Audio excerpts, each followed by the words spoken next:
estamos já há vários domingos falando sobre o tema Autoridade Espiritual, com base no livro que tem esse mesmo nome, da autoria de Watchman. E essa é a 28ª mensagem.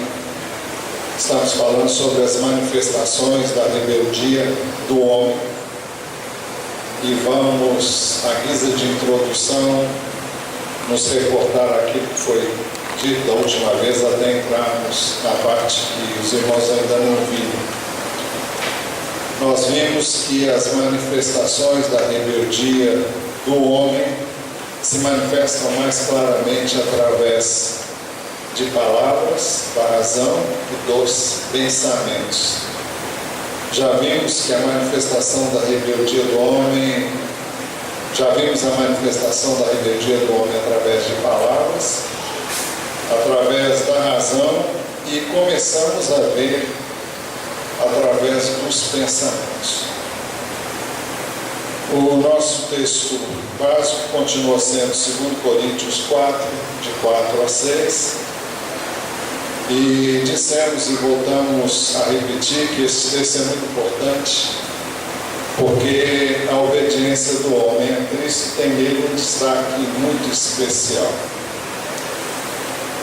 Pois as armas da nossa milícia não são carnais, mas poderosas em Deus para a demolição de fortalezas, derribando raciocínios e todo baluarte que se ergue contra o conhecimento de Deus e levando cativo todo pensamento à obediência a Cristo.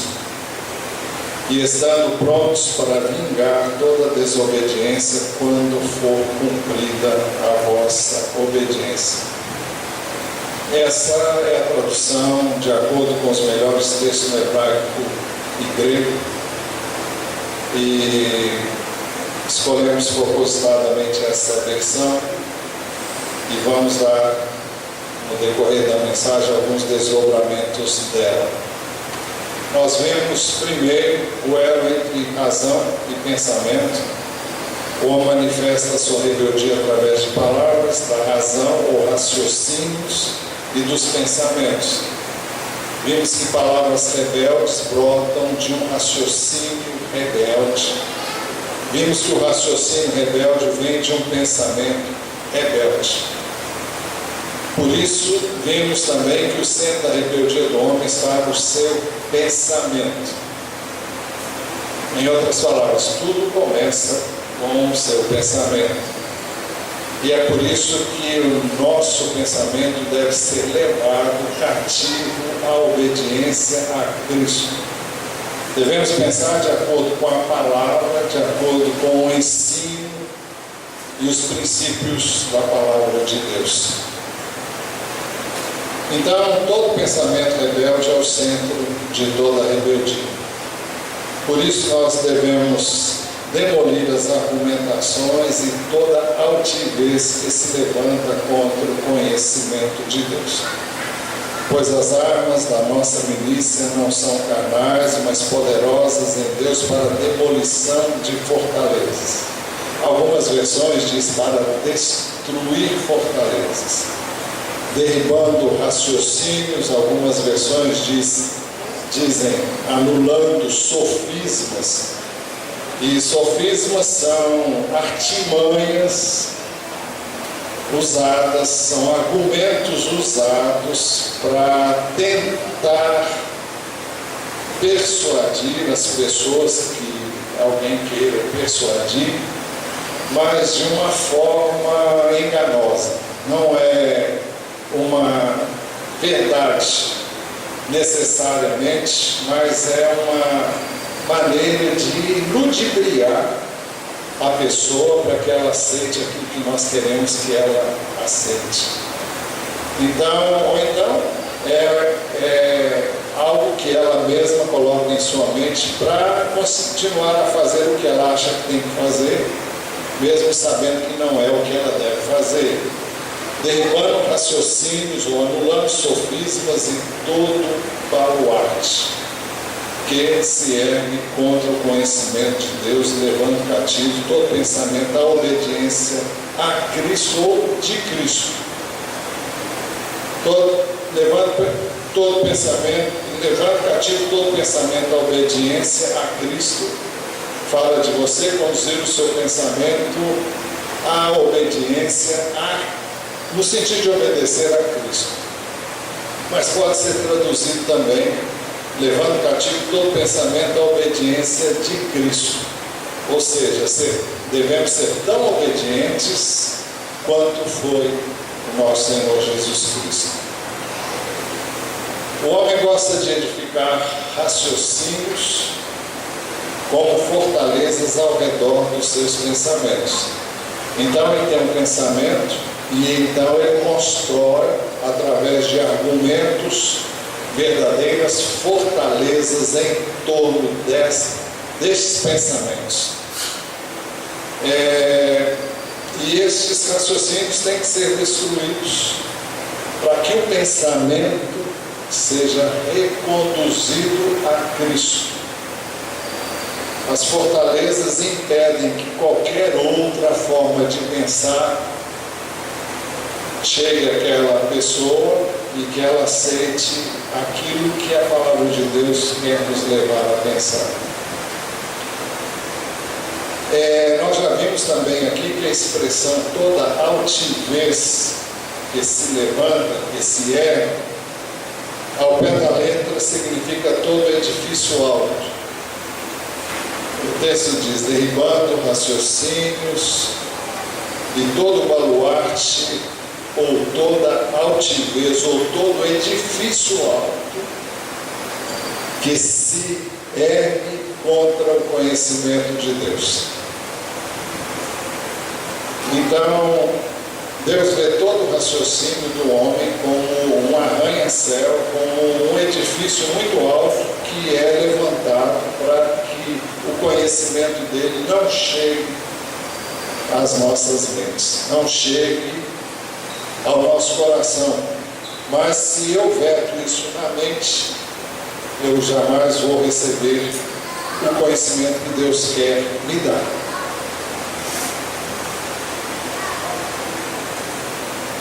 O hábito do homem de argumentar é tão sério que ele não pode ser resolvido sem uma batalha. No domingo passado nós ilustramos falando sobre o conflito que foi travado no Getsemane. Nós vimos que Jesus chegou a suar gotas de sangue, tendo em vista o conflito que ele viveu ali no Getsemane. Ele sabia que devia ir à cruz, ele havia dito que iria para a cruz, ele sabia tudo que ele ia sofrer, mas um pouco antes de ir à cruz, ele viveu uma agonia, eu diria indizível, quando ele teve que lutar contra a sua vontade e o pensamento dele, que chegou a perguntar ao Pai se era possível afastar dele aquele cálice. Em outras palavras, se não era possível deixar de ir à cruz.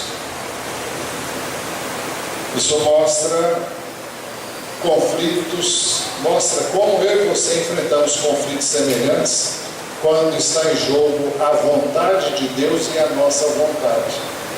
Quando está em jogo o que eu penso seria melhor do que fazer a vontade de Deus. É bem verdade que o Senhor disse que desde o início que não fosse feita a vontade dele, mas a do Pai.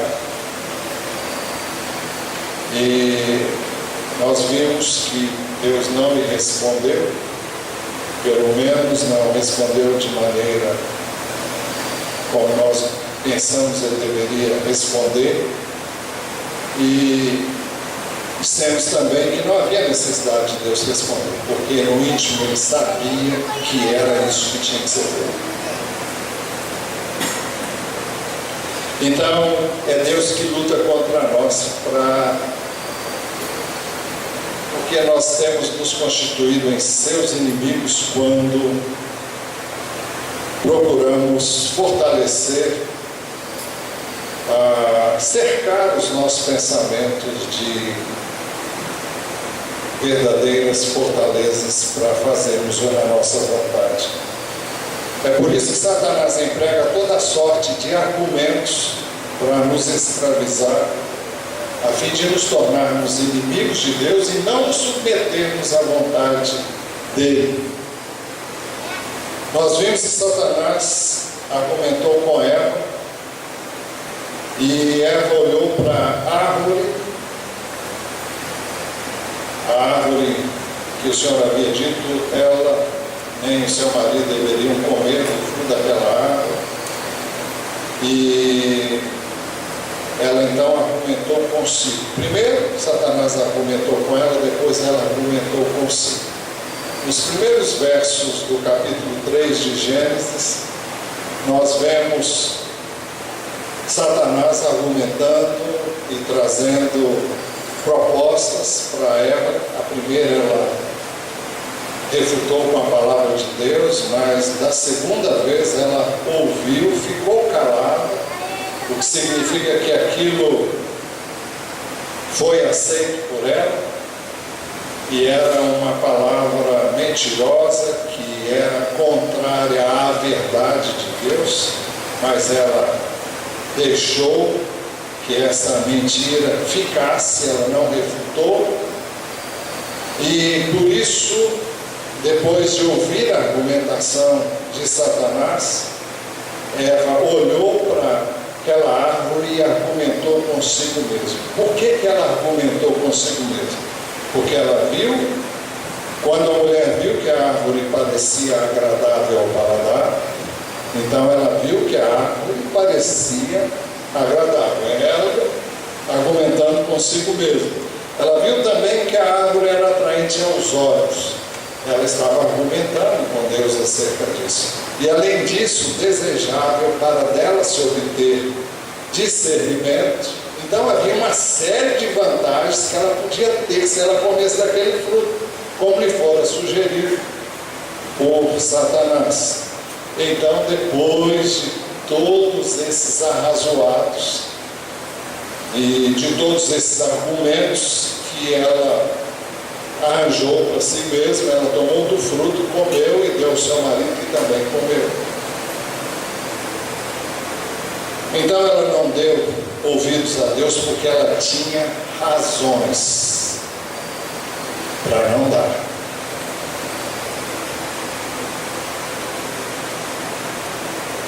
Quando a razão aparece, o pensamento do homem então se vê numa armadilha. Por isso que a razão e os pensamentos o pensamento estão intimamente ligados. E a tendência da razão é derrotar o pensamento, que deveria ser reconduzido ao que é verdadeiro. Uma vez cativamente pela razão, o homem fica impedido de obedecer ao Senhor. Então, se quisermos realmente obedecer a Deus, nós temos que saber como a autoridade de Deus destrói as fortalezas da razão. Nós vamos explicar isso melhor, mas um pouco adiante. Segundo ponto, é preciso recapturar a mente aprisionada pela razão. Através da capacidade que o homem tem de pensar e decidir livremente, e essa faculdade que ele tem de fazer isso caracteriza cada um de nós. Para manter a sua liberdade, então, o homem precisa convencer-se de que todos os seus pensamentos são bons e são corretos.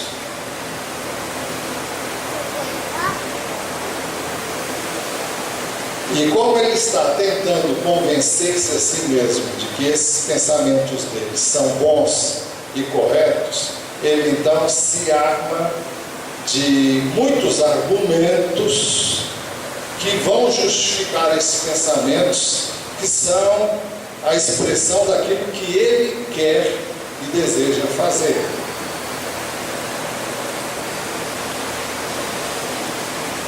E essas fortalezas, como nós já dissemos, que são os argumentos que o homem constrói em torno dos seus pensamentos, dos seus desejos, da sua vontade, se constituem então essas fortalezas, e elas impedem que o pensamento seja reconduzido à verdade. Então aquele pensamento fica aprisionado e a salvo das interferências de quem quer que seja.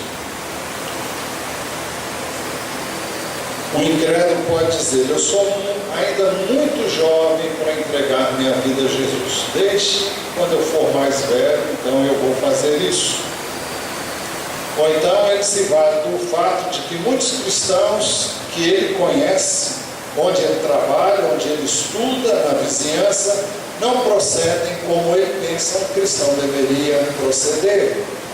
Então, por isso ele não pode crer, por isso ele não pode crer. Alguém pode dizer também: meus pais não aprovariam a minha decisão agora, e eu quero agradar os meus pais. Eu já vi isso muitas vezes, e eu tive a triste experiência de aqui conversar com o esposo de uma irmã da igreja, que ele dizia: não, eu fiz um compromisso com a minha mãe quando eu era ainda muito jovem, e eu prometi a ela que jamais eu deixaria a religião dela.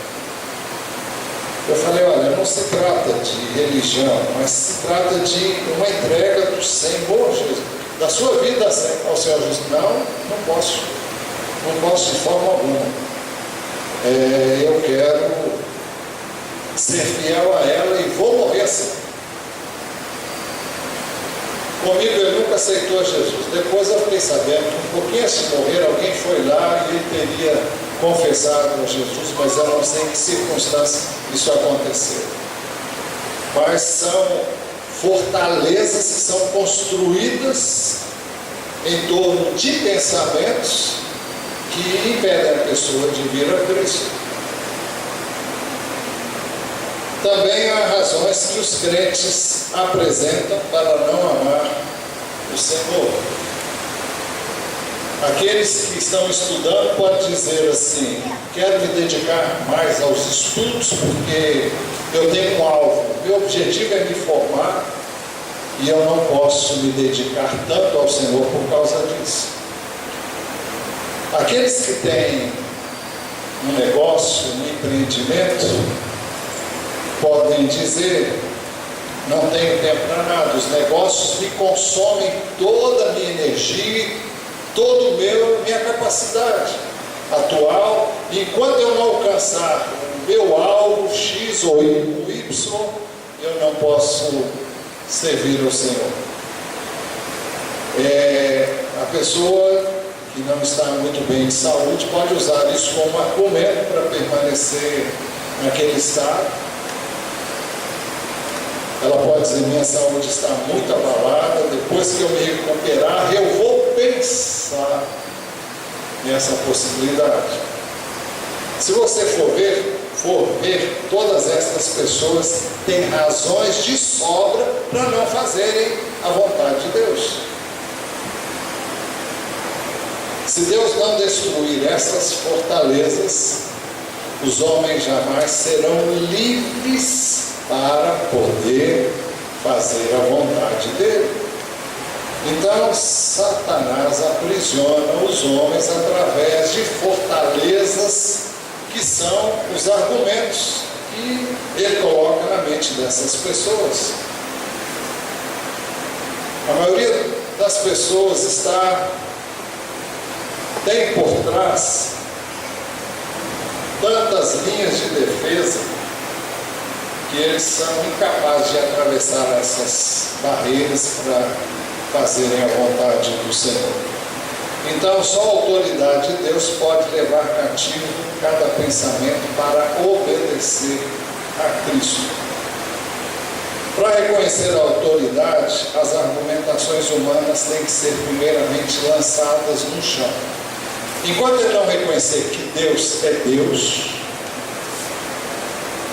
e que com Deus não se argumenta, com Deus não se questiona, com Deus não se discute,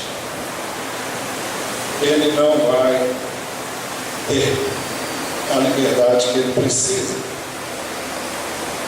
Romanos 9:20 mostra que só depois que o homem começa a reconhecer que Deus é Deus, as suas argumentações são destruídas.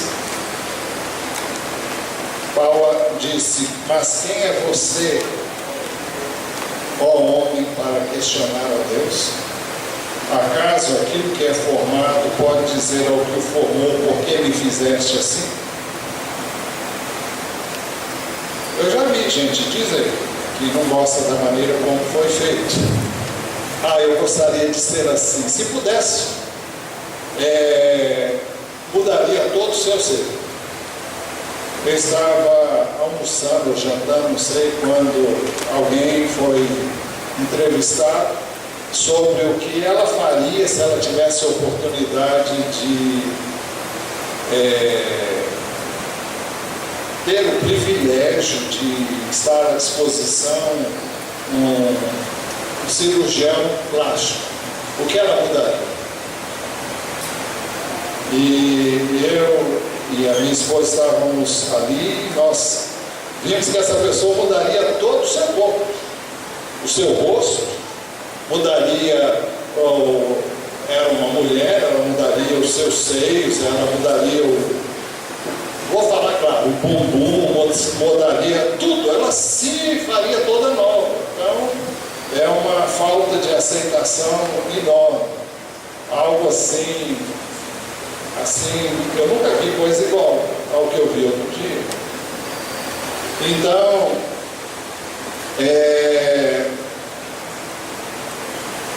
quando as fortalezas de Satanás são destruídas, nenhuma argumentação humana permanece. Eu me perdi aqui, quando nós estávamos falando sobre quando a gente se perde na mensagem e aconteceu outra vez. Então, quando essas fortalezas são destruídas, então os pensamentos o meu e o seu podem ser levados cativos para obedecer a Cristo. Só depois que o seu e o meu pensamentos são recapturados,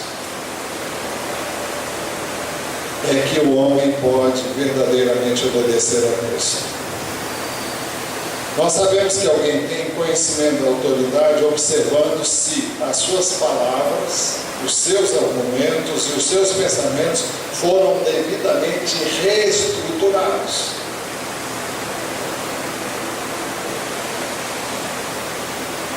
Eu e você pensamos de várias formas, mas quando nós somos salvos, nós somos transformados e começa-se um processo de renovação da mente. A mente tem que ser renovada e ela tem que pensar de acordo com o que está escrito neste livro, de acordo com os pensamentos de Deus. Mas se essas fortalezas não forem destruídas, isso não pode ser feito. Quando uma pessoa se depara com uma autoridade de Deus, a sua língua não se atreve a agitar-se livremente, as suas argumentações e mais profundamente os seus próprios pensamentos já não podem ser livremente expressos.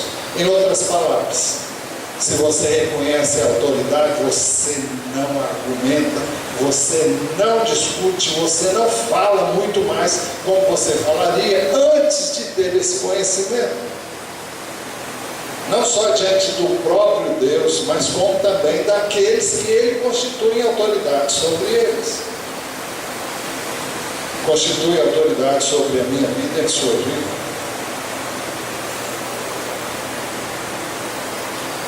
Um escravo tem que aceitar os pensamentos de outra pessoa e não oferecer a sua opinião.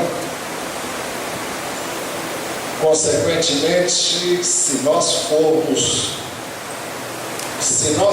capturados por Cristo, isso é, se a nossa mente foi capturada por Cristo, nós estamos prontos a aceitar os pensamentos de Deus e não oferecer qualquer conselho a Deus para ele melhorar alguma coisa, como se ele não fosse perfeito.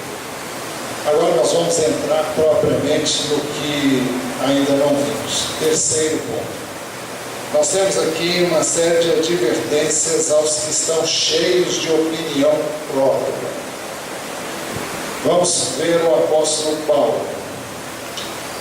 Em seu estado natural, como um homem, ele era uma pessoa inteligente, capaz, sábia, racional, e ele sempre podia descobrir um meio de fazer as coisas.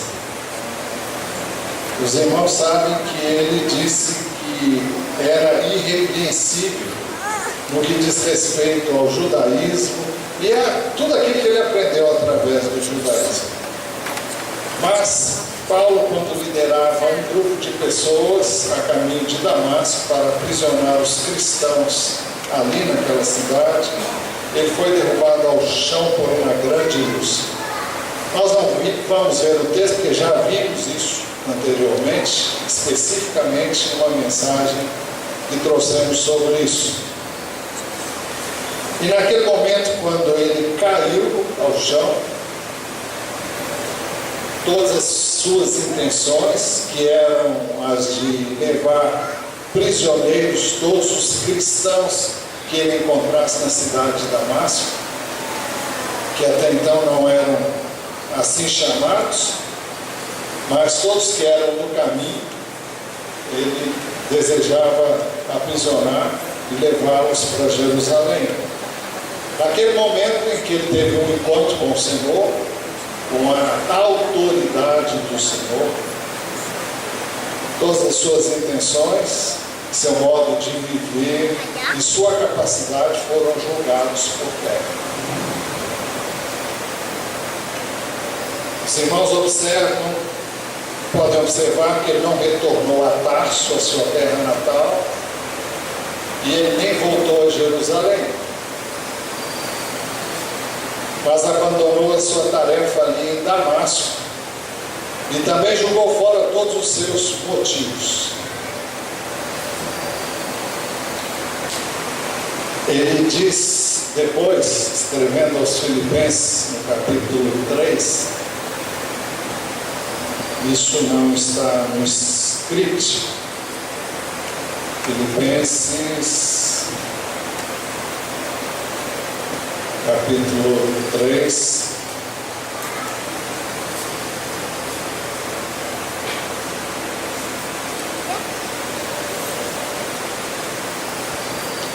ele diz assim a partir do verso 3: pois nós que somos a circuncisão, nós que adoramos pelo Espírito de Deus, que nos gloriamos em Cristo Jesus e não temos confiança alguma na carne, embora eu mesmo tivesse razões para ter tal confiança. Se alguém pensa que tem razões para confiar na carne, eu ainda mais, circuncidado ao 8º dia de vida, pertencente ao povo de Israel, da tribo de Benjamim, verdadeiro hebreu, quanto à lei, fariseu, quanto ao zelo, perseguidor da igreja, quanto à justiça que há na lei, irrepreensível. Mas o que para mim era lucro, passei a considerar como perda, por causa de Cristo.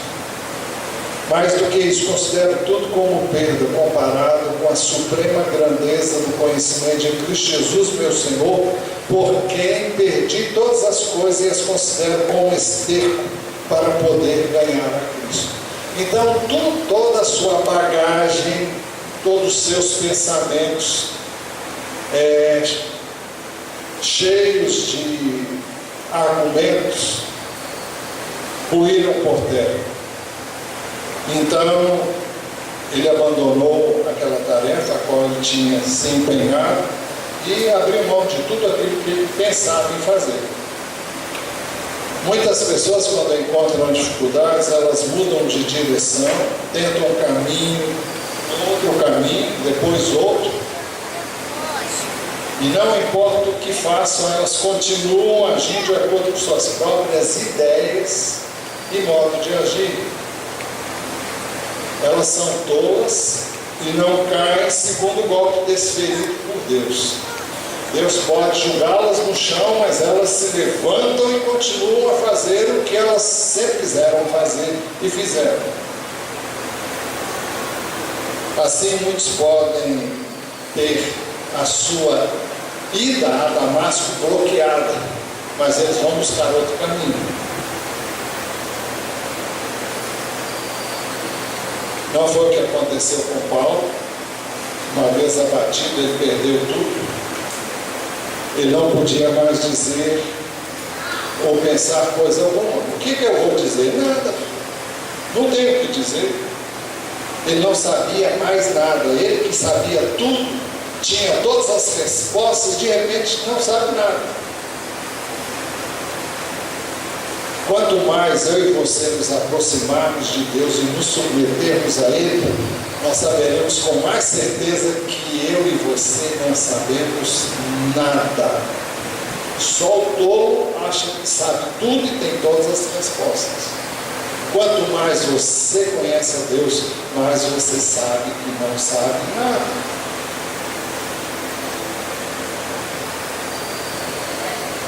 No caso de Paulo, seus pensamentos haviam sido cativos pelo Senhor e ele obedeceu de coração. Seus pensamentos foram cativados pelo Senhor, por isso ele obedeceu de todo o seu coração.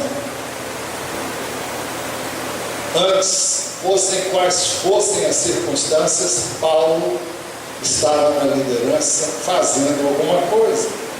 Agora, tomando consciência da autoridade de Deus, ele perdeu as suas opiniões. A principal evidência de que uma pessoa entrou em contato com Deus está no desaparecimento de suas opiniões pessoais e da sua esperteza. Então, que possamos honestamente pedir a Deus que nos conceda a perplexidade que é proporcionada pela luz do Senhor. Vamos ver o rei Saul. O rei Saul foi rejeitado por Deus porque ele poupou o que havia de melhor entre os bois e ovelhas para sacrificá-los ao Senhor. Já vimos isso aqui também, não vamos examinar isso agora em detalhes no texto. Mas a decisão de não cumprir a ordem do Senhor, que havia determinado que ele destruísse os amalequitas e tudo que eles possuíssem, a ordem de Deus foi essa, e ele resolveu que não faria assim, porque ele tinha uma ideia melhor do que Deus. Foi algo que brotou de sua própria opinião, seus próprios pensamentos, acerca de como ele poderia agradar a Deus. Deus deu uma ordem, olha, vai lá e faça isso. E ele achou que ele tinha uma ideia melhor e que Deus ia se agradar da sua ideia. Só o tolo pensa que Deus vai se agradar de algo que não seja aquilo que ele disse para ele e você fazer. Então Saul tomou sua própria decisão de acordo com o seu próprio pensamento. A conclusão que nós chegamos é que todos que servem a Deus devem refrear suas decisões com base em seus próprios pensamentos. Antes, o que eu e você temos que fazer é executar as ordens de Deus. Devemos dizer explicitamente, como Paulo: Senhor, o que queres que eu faça? Dizer mais do que isso seria totalmente errado. Obedecer é melhor do que sacrificar. Muitas vezes chegamos com planos totalmente prontos diante de Deus. Senhor, põe a tua mão sobre isso aí e abençoa. O certo seria eu perguntar: Senhor, o que queres que eu faça? Como eu vou fazer? E não trazer a coisa pronta e dizer: Deus abençoa. E se não é, aquilo não representa a vontade dele? Se não nasceu no coração dele, mas nasceu no coração do próprio homem, não vai dar certo.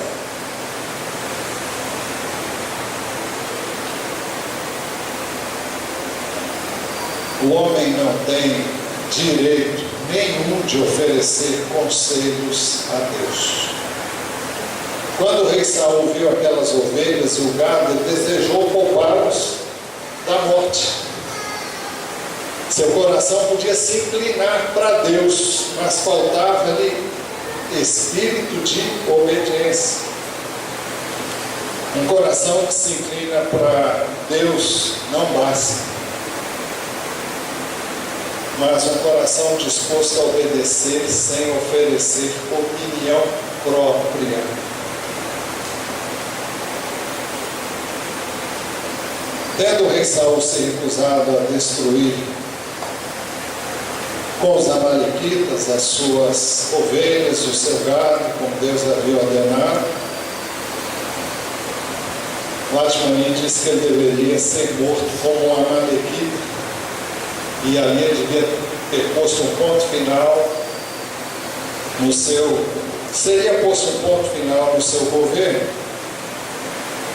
E ele disse ainda: todo aquele que poupa o amalequita em seu próprio pensamento será finalmente aniquilado por um amalequita. Todas as vezes que você poupa quem Deus não quer que você poupe, essa pessoa vai ser um instrumento para aniquilar a sua vida e vir contra você, porque você foi desobediente em fazer aquilo que Deus determinou que fosse feito. Há determinadas ocasiões que nós não temos que passar a mão na cabeça de ninguém, que nós não temos que agradar a quem quer que seja, mas agradar a Deus, porque senão nós vamos sofrer as consequências dessa escolha. Foi o que aconteceu com Adão e Eva, e eu diria que aconteceu mais ainda com Adão, que ficou todo deslumbrado com Eva e quis agradar a Eva e passou por cima da vontade de Deus conscientemente. Não havia nenhuma desculpa para o seu procedimento.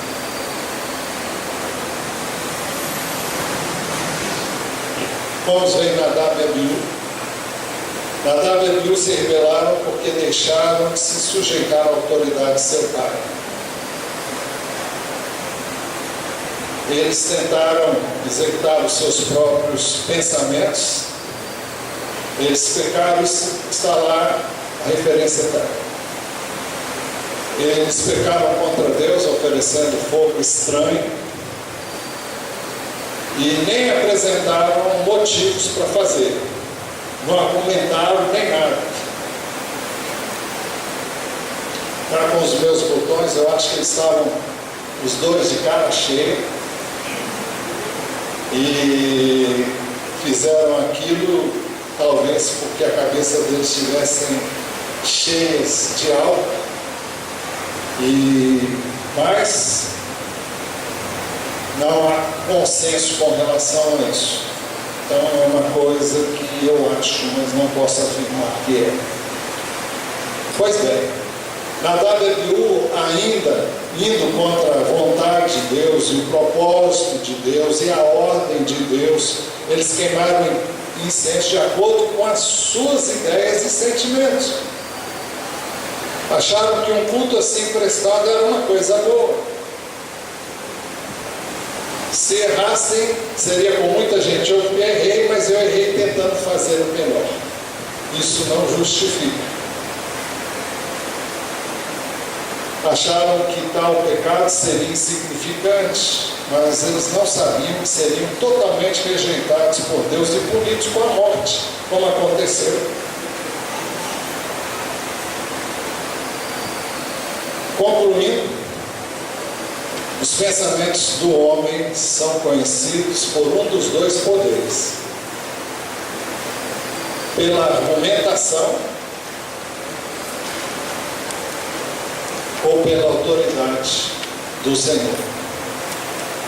Na verdade, ninguém pode exercer livremente a sua vontade, porque ele é cativo das argumentações ou ele é tomado por Cristo.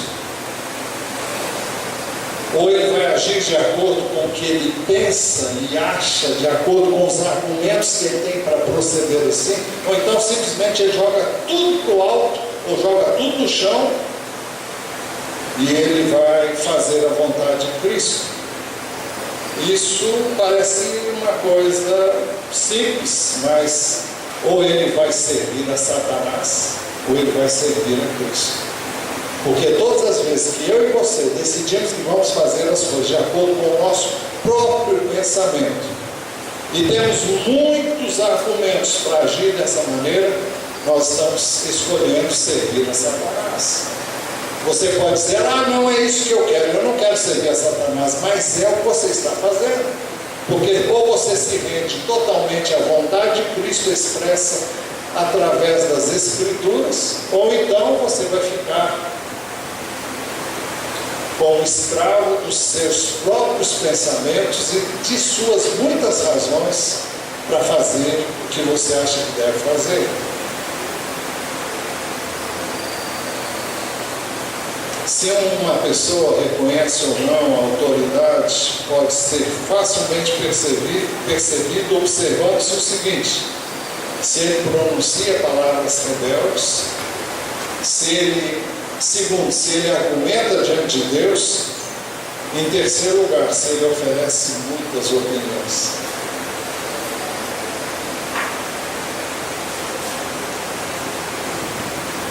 Batman diz assim: antes eu tinha muitos argumentos para sustentar meus muitos pensamentos. Agora não tenho mais nenhum argumento.